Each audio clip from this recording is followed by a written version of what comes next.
আমার কথা হচ্ছে সরকারের কাছে আমার কেন দাবি জানাইতে হবে? তারা তো দাবি এমনিতেই তারা তাদের পরিবারগুলোর দায়িত্ব নিবে। আমার অনার্স সেকেন্ড ইয়ারে ভর্তির সময় চলে গেছে, ভর্তি হইতে পারি নাই। হাজবেন্ডের বাড়িতে, যে শ্বশুর বাড়িতে, সেখানেও আমার এখন জায়গা নাই।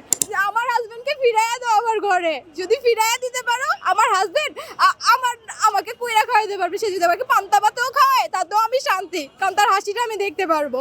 আমি শহীদ ওমর নুরুল আফসারের ওয়াইফ। ও হচ্ছে উত্তরা জসিমউদ্দিন রোডে 5ই আগস্ট গুলিবিদ্ধ হয়ে সাথে সাথেই মারা গেছে।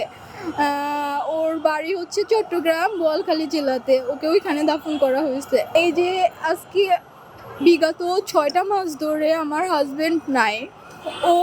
ওর মৃত্যুটা কি সাধারণভাবে হয়েছে? ওকে মারা হয়েছে, খুন করা হয়েছে।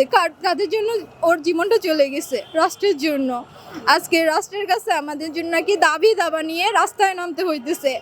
ওদেরকে তো দাবি দাবার কথা আমাদের বলাই উচিত না, কারণ ওদের তো সবার আগে আমাদের দায়িত্বটা ওদেরই নেওয়া উচিত। কারণ যে ওদের রাষ্ট্রের জন্য আমাদের মানুষগুলা, এই যে মানুষটা চলে গেছে, ওই মানুষটা এক একটা ফ্যামিলির জন্য অ্যাসেট ছিল। ওই মানুষটা আমি বলবো, আমার হাজবেন্ড তো আমার জন্য মাথার উপরে ছাদ ছিল, বটগাছ ছিল, তার 5টা আঙুল, যে এটা আমার জন্য শক্তি ছিল। এই মানুষটা নাই। আজকে আমার রাস্তায় রাস্তায় ঘুরে বেড়াইতে হইতেছে। আমার অনার্স সেকেন্ড ইয়ারে ভর্তির সময় চলে গেছে, ভর্তি হইতে পারি নাই। আমার ফর্ম ফিল আপের ডেট দিয়ে দিছে, আমি এখন ভর্তি হইতে পারি না। আমি ফর্ম ফিল আপ কীভাবে করবো, আমাকে এটা বলেন। আমার হাজবেন্ডের বাড়িতে, যে শ্বশুর বাড়িতে, সেখানেও আমার এখন জায়গা নাই। কবর দেখতে যাই, কবরে তালা দিয়ে রাখে। এখন আজকে আমি যে একা মর্মাহিত তা না, তার মা বাবাও কষ্ট পাইতেছে একটা সন্তান হারায়। কিন্তু আমার কথা হচ্ছে সরকারের কাছে আমার কেন দাবি জানাইতে হবে? তারা তো দাবি এমনিতেই তারা তাদের পরিবারগুলোর দায়িত্ব নিবে, কিন্তু তারা দায়িত্ব নিতে পারতেছে না। তারা কি করতেছে? তারা আজকে সময় দিচ্ছে, কালকে সময় দিচ্ছে, তারপরে তারা ডিসিশন নিল কি সঞ্চয়পত্র করে দিবে প্রত্যেক শহীদ পরিবারকে। কেন ভাই? যে শহীদ হয়েছে, এটা কি দেশের জন্য শহীদ হয়েছে? শহীদ তো একটা পবিত্র নামের উপর দিয়ে কিভাবে তারা সুদ দেবার চিন্তা ভাবনা করে, আমাকে এটা বলেন।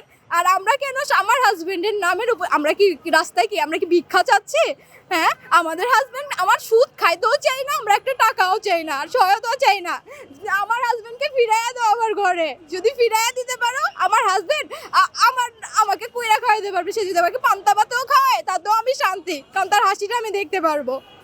আমার হাজবেন্ডকে ফিরাইয়া দিক। একটা আমি বলবো, আমার হাজবেন্ড ছিল দেশের জন্য একটা নক্ষত্র। তারা ধরে রাখতে পারে নাই। বিমানের ইঞ্জিনিয়ার ছিলেন, ওই মানুষটাকে মেরে ফেলছে। আর দেশ থেকে একটা নক্ষত্র শেষ করে ফেলছে। শুধু যে আমার হাজবেন্ড তা না, প্রত্যেকটা আপুদের হাজবেন্ডরা নক্ষত্র ছিল। বাংলাদেশ যেন এই নক্ষত্রগুলোর বুকে গুলি চালায়, তাদের রক্তের উপর দিয়া তারা তাদের পথ তৈরি করতে ব্যস্ত থাকে।